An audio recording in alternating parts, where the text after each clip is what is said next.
Hello दोस्तों, क्या होगा अगर आप अपने नेल्स को काटना ही बंद कर देंगे? क्या होगा अगर हमारी बॉडी की सारी बोन्स एक साथ टूट जाए? हमें हिचकियां क्यों आती है और हम अपने आप को गुदगुदी क्यों नहीं कर पाते हैं? और कैसे रोज सुबह आपकी हाइट कुछ सेंटीमीटर बढ़ जाती है? और गालों पर यह डिंपल एक खासियत नहीं बल्कि एक कमी है।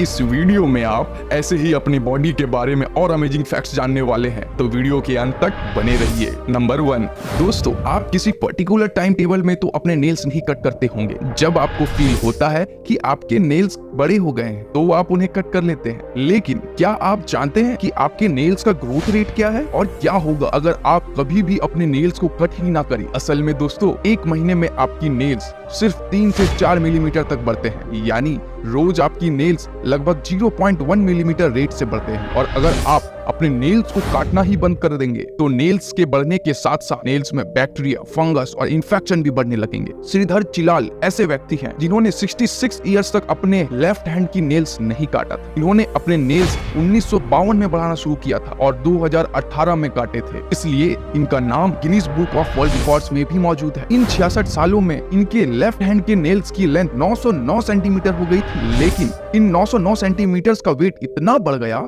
कि उनकी हाथ की उंगलियां टेढ़ी पड़ गई थी और नेल्स की वजह से उनकी बॉडी की लेफ्ट साइड की नर्व्स भी डैमेज हो गई, जिसकी वजह से उनके लेफ्ट साइड के कान की हियरिंग भी खत्म हो गई थी। नंबर 2, हमारी बॉडी में कुल 206 बोन्स होते हैं। जब कोई भी हड्डी टूट जाती है तो डॉक्टर सिंपली इस हड्डी को अलाइन करके प्लास्टर कर देते हैं। अगर कोई सीरियस इंजरी होती है तो इसमें रॉड या स्क्रू का इस्तेमाल किया जाता है। लेकिन क्या कभी आपने सोचा है अगर आपकी बॉडी की सभी हड्डियां एक साथ टूट जाए तो क्या होगा? अगर अनफॉर्चुनेटली ऐसा कुछ होता है कि बॉडी की सारी हड्डियां एक साथ टूट जाए तो यह बहुत सीरियस प्रॉब्लम हो सकती है, क्योंकि हाथ या पैर की बोन्स को अलाइन करना इजी होता है और लगातार रेस्ट करने से हम ठीक भी हो सकते हैं। ये कोई बड़ी प्रॉब्लम वाली बात नहीं होती, लेकिन हमारी बॉडी में बहुत सारी सेंसिटिव बोन्स भी होती है, जैसे कॉलर बोन, बैक बोन, इसे रिस्की बना देती है। वैसे सारी बोन्स का एक साथ टूट जाना बहुत रेयर होता है। लेकिन 2011 में एक 22 साल का लड़का एक बिल्डिंग के 9th फ्लोर से गिर गया, जिसकी ऊंचाई लगभग 100 फीट थी। लकीली उस लड़के की जान तो बच गई,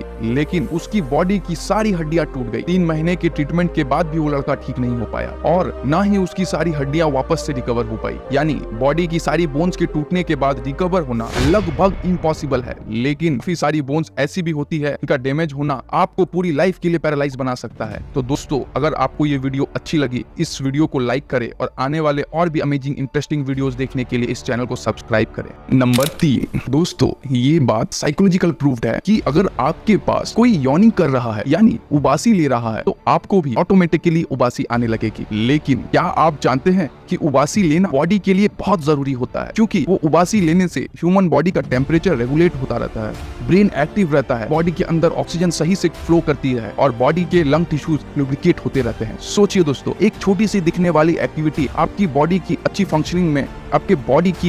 फंक्शनिंग में कितना ज्यादा कंट्रीब्यूट करती है। नंबर 4, अक्सर गालों पर डिंपल पड़ने वाले लोगों को उनकी क्यूटनेस की वजह से बहुत ज्यादा पसंद किया जाता है। लेकिन क्या आपको पता है ये डिंपल मसल डिसफंक्शन की वजह से होते हैं? असल में गालों के अंदर जिगोमेटिक मेजर नाम की मसल्स होती है, जिसमें 2 हसन के बढ़ जाने की वजह से गालों में डिंपल्स पाए जाते हैं। वैसे इसके कोई नुकसान तो नहीं, बल्कि ये फेस को और अट्रैक्टिव कर देता है। तो हम ये कह सकते हैं कि ये डिंपल्स एक खासियत नहीं बल्कि एक कमी है। नंबर 5, जब आपको हिचकी आती है तो आपसे कहा जाता है कि जरूर आपको कोई याद कर रहा होगा। लेकिन क्या आपको पता है कि हिचकियां आने का बायोलॉजिकल रीजन क्या होता है? असल में दोस्तों, ह्यूमन बॉडी में लंग्स के नीचे डायफ्राम मसल्स होते हैं जो चेस्ट कैविटी से एब्डोमेन को अलग रखती है। डायाफ्राम इवॉल्यूटरी को कांटेक्ट हो जाता है तो हमारी स्वर कॉर्ड्स बैंड हो जाती है और जिसकी वजह से हिचकी की आवाज आती है, इसलिए इसे HICCUPS कहा जाता है। हिचकियां मिनिमम 2 से 3 मिनट और मैक्सिमम 48 घंटा तक एक्टिव रह सकते हैं। लेकिन कार्ल बोन्स ऐसे व्यक्ति हैं जिन्हें हिचकी का सबसे लंबा अटैक आया। चार्ल्स को 1922 से हिचकी आनी शुरू हुई और 1990 तक यानी 68 इयर्स तक नॉन स्टॉप हिचकी हिट आया। एक स्टेटमेंट के अकॉर्डिंग चार्ल्स को उनकी लाइफ में 430 मिलियन बार हिचकी आई और फाइनली उनकी डेथ के 1 साल पहले 97 की एज में उनकी हिचकियां बंद हो गई। इसलिए चार्ल्स का नाम Guinness book of world records में सबसे ज्यादा लंबे वक्त तक हिचकियां लेने के नाम से मौजूद है। नंबर 6, किसी को तो बहुत ज्यादा पसीना आता है तो किसी को पसीना बिल्कुल भी नहीं आता है। पसीना ना आने की कंडीशन को अनहाइड्रोसिस कहा जाता है और ज्यादा पसीना आने की कंडीशन को हाइपरहाइड्रोसिस कहा जाता है। लेकिन दोस्तों, पसीना ना आना भी आपके लिए बड़ी मुश्किल की बात है, क्योंकि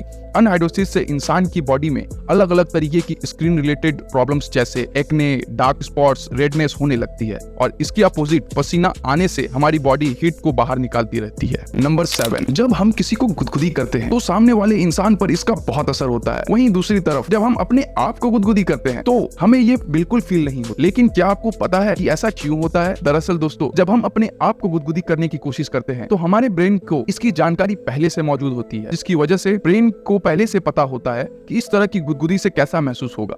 इसलिए जब हम अपने आप को गुदगुदी करने की कोशिश करते हैं तो वो हमें फील नहीं होती।